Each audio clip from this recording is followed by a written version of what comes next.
Today we have yet another review of the cheapest planar on the market. No, it's not a POA13 anymore, it is now the Celest Gumiho. Hey friends, Tim here, welcome back to another video on Giz Audio, and today we have a review of the Gumiho plus comparisons to some of its competitors, the Moondrop 2, the 7Hz Zero, and the Truthears X Critical Zero. Let's just jump right into it, starting with the sound signature. The Gumiho has a neutral with a bass boost signature and a little bit of warmth. Now this kind of signature is very versatile, very inoffensive. You can play any music with it, and generally a lot of people are going to enjoy this. The one nitpick I do have with this style of tuning is the fact that it doesn't really have any kind of wow factor. So yes, you're getting a more relaxing and easy to listen to signature, which a lot of you would love and a lot of new people would love as well. You're not getting the most excitement and liveliness out of your music. Now let's get into the sound breakdown, starting with the bass. The bass on the Gumiho focuses a lot on the mid bass and the subsequent warmth that follows into the lower mids. With a mid bass focused IEM, normally you get a sense of boom and slam, and the Gumiho definitely has that. And the warmth that it has also lends to a thicker note weight, a fuller and richer sounding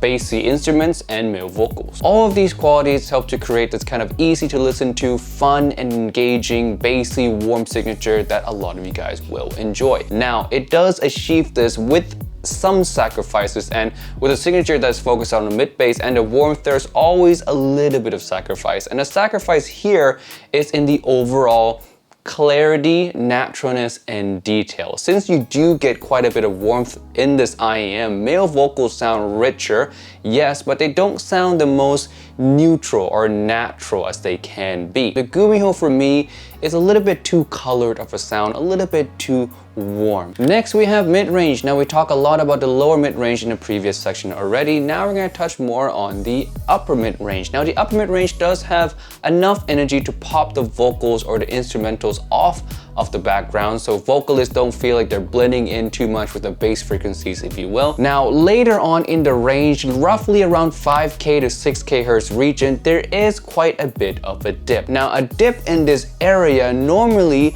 reduces the amount of clarity that you get in your vocals and also cut off some vocalist range, especially female vocals. Now in the case of the Gumiho, it does have that effect to an extent, though I wouldn't say it's severe. While there is quite a noticeable cut in energy, again especially in female vocals, and they don't really sound as full range as they could, in male vocals and deeper instruments is a lot less noticeable. Now this is where your library is going to come into play quite a lot here. If you listen to a lot of female vocals, you might notice this dip much more than other people and might bug you much more than other people. If you listen to a lot of lower instruments, again male vocals and bassy instruments, you might not notice this as much and it might not bother you as much. Now there is a fun way to test this. If you have the Gumiho already, try pulling up any EQ app, whether it's on your phone or it's on your DAP, and try boosting up the 5 to 6K region. What you'll notice is that vocals feel more alive and more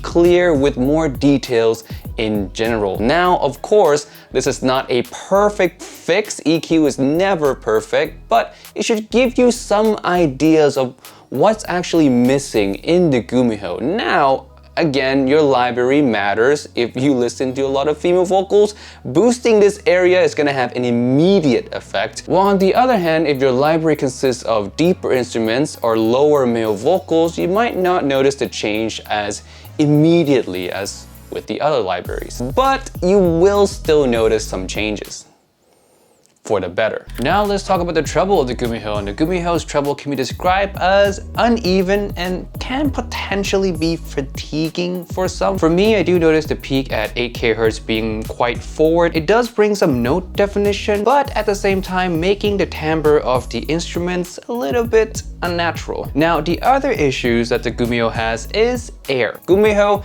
doesn't really have a lot of air, so the sense of soundstage or perceived head stage is gonna feel a little bit smaller. You're not gonna get the most amount of air, you're not gonna get an open head stage. The Gumiho feels more intimate. Next, we have technical performance. Let's bring up my detail scale right here and see where the Gumiho lands. Now, the Gumiho for me lands right around the Blonde 03, if not a little bit more than the Blonde 03. It is an average performing IEM detail-wise for under $50. The biggest hindrance to the overall detail level is the clarity loss at 5 to 6K due to the dip and also the general lack of air that it has. Now, in the context of, again, budget IEMs, under $50 IEMs, this is pretty much the norm. The Gumiho is no difference. Again, it's average. Next, let's move on to comparison. We're gonna compare the Gumiho to the Moondrop Chew and the 7Hz Zero first. The reason I'm grouping those two together is because they sound very similar with only a little bit of differences in the bass and the treble, right? The Chew having a little less bass than the Zero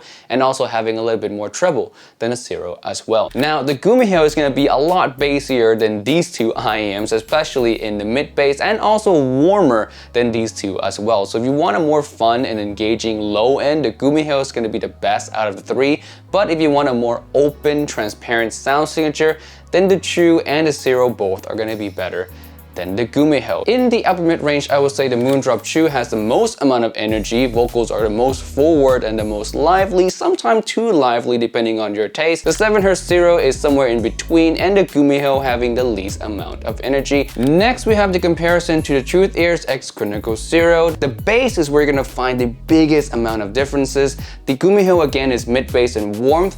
The Truthears Zero, on the other hand, is very clean and sub-bass focused. And the vocalist, or the lower mid-range here, is gonna be a lot cleaner than on the Gumiho. All in all, just two separate ways to do low end here. If you want more mid-bass and warm and fun, the Gumiho is gonna be better here. But if you want a more clean and open mid-range, then you go with the Truthears Zero. Now, when it comes to the upper mid-range, the Truthears Zero is better than the Gumiho, just flat out. It's more energetic, it's more even. The Gumiho just feels a little bit too relaxing and not in the right place. All right, that is it for this review today. Thank you guys so much for watching. My final verdict on the Gumiho is that it is a lukewarm recommendation. It depends on your library. If you listen to a lot more bassier, warmer instrument, you want the mid-bass fun, then yes, the Gumiho is a nice option. Though if you are sensitive to treble, just keep in mind there is a peak at 8K that may potentially be a problem. If your library consists of more female vocals or the higher end instruments, flutes and etc., I don't really recommend the Gumiho for that. I would go for something along the line of the Moondrop Chew or even the Truthears X Critical Zero. And with all of that being said, thank you guys again so much for watching, and I'll see you guys in the next video. Oh, don't forget to subscribe.